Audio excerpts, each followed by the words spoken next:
Juan 16:20 hanggang 23a. Ang mabuting balita ng Panginoon ayon kay San Juan. Noong panahong iyon, sinabi ni Jesus sa kanyang mga alagad, "Sinasabi ko sa inyo, tatangis kayo at magdadalamhati, ngunit magagalak ang sanlibutan. Matitigib kayo ng kalungkutan, subalit ito'y magiging kagalakan. Kapag nagdaramdam na ang isang babaeng manganganak, siya'y nahahapis sapagkat dumating na ang oras ng kanyang paghihirap.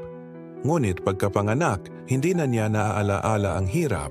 Siya'y nagagalak dahil sa ipinangangak na sa sanlibutan ng isang sanggol. Gayon din naman kayo, nalulumbay kayo ngayon, ngunit muli akong makikipagkita sa inyo.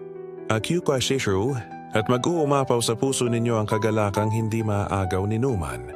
Hindi na kayo kailangang magtanong sa akin sa araw na iyon. Ang mabuting balita ng Panginoon